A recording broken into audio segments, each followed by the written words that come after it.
Hey guys! Today I want to talk about the new Revolution Pro foundation drops. Revolution Pro is sort of like a professional sister line of Revolution, which was previously known as Makeup Revolution, and I think it's quite popular lately. The new Revolution Pro is slightly more expensive than Revolution, but it's still very affordable. They have released two foundations. One is full coverage foundation that I have reviewed a few days before, and I'm gonna link it up here somewhere, and these foundation drops that I'm reviewing today, and both cost €8. The foundation drops come in a glass bottle with a dropper, and they're very liquidy because they're water-based. They have like a sheer to buildable medium coverage, and they're supposed to be very lightweight on the face and pretty much undetectable on the skin. They come in 18 shades just like all other Revolution foundations, and everything is described on their website so you can easily find your match. For example, I chose the F6, which is described as light medium with warm undertones. Since I have three foundations all in the shade F6, I can show you the comparison. I have the stick foundation from Revolution, and I have these two from Revolution Pro, so the full cover and the drops that I'm reviewing today, and here are the swatches. On the top is the stick foundation, then here are the drops, and in the bottom is the full cover foundation. They're not quite the same, but I think they're pretty much similar and they all match me except maybe for the stick foundation, which is a bit more yellow than the other two. I have pulled my hair back and I already have my primer on, and now let's see how this foundation applies. Their website suggests that you should use it with a brush, but I will still use it one side with a brush and one side with a sponge so you can see how it works, and I have used both before and both applications work really well.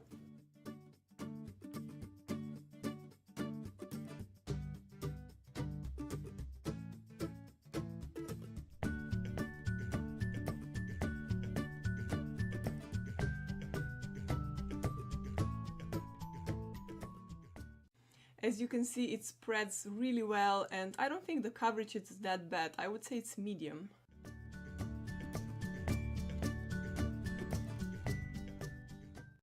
This is one side with the foundation, and I think it looks beautiful. It's not as full coverage as the full cover foundation, but since this foundation claims to be sheer, I think it's even better than sheer, almost like a medium coverage. And now let's try this side with a sponge.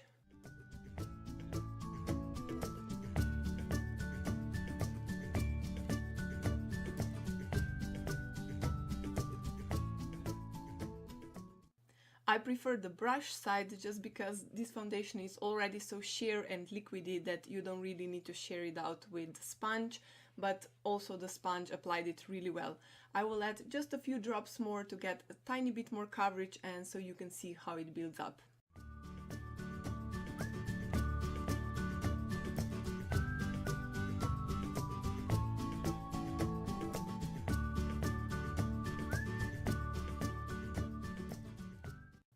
I think it built up really well, it didn't get cakey or anything, and overall I think this foundation looks beautiful. As you can see, it has a bit of a dewy finish, which I'm not sure it's gonna work on my combo skin, but we will see in the end of the day. But yeah, I think it's beautiful. It really feels very lightweight and very natural on the face. It's almost like I'm not wearing anything, but I think my skin still looks really beautiful. I applied the rest of my makeup off camera and everything went beautiful over the foundation.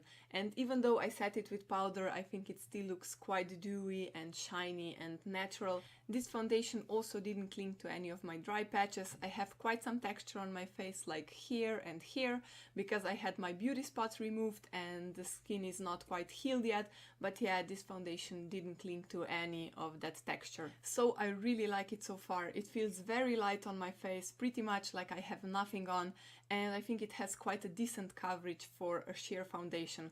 It nicely evened out my skin tone and I really like the way it looks on my face. But now we have to see how it's going to last during the day, so I'll be back after work. See ya then! I'm back after about 10 hours and I'm really happy with the way my foundation looks. I expected a disaster since it's a dewy foundation and I have combo skin, and many other like long wearing and matte foundations become oily on me, but I think this one still looks very beautiful. I did blot my nose once and I think it needs blotting again, but really for a dewy foundation or for just any kind of foundation, I don't think it looks bad. It actually looks really good. I can show you how I usually retouch my makeup since I need a bit of blotting anyway. So I just take a toilet paper or a tissue or just anything. The best is of course blotting paper, but I usually don't have that with me. So I take one piece of paper and then I just gently press it on my nose and, well, all over my T-zone. And that's it for when I'm not at home, because I usually don't carry any products with me.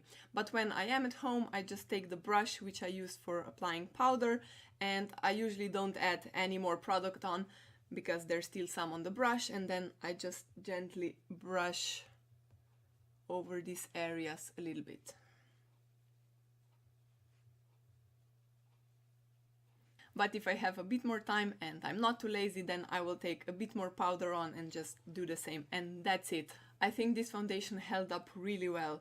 It didn't rub off much, it didn't get cakey, it didn't settle into pores, so I really love it. I also had my doctor's appointment today for my nose, so this area was through a lot and I think my foundation still looks quite good. It did rub off a bit, but I think it's really not that bad, so I'm so happy with it. I think it's an amazing foundation for a very affordable price that would work pretty much for every skin type. So if you don't mind that it has a sheer to medium coverage, then you should really check it out. I hope this review was helpful. If it was, please give it a like and please consider subscribing so we can see each other next time. Bye! Let's talk about the new foundation drops from... I also had my doctor's appointment...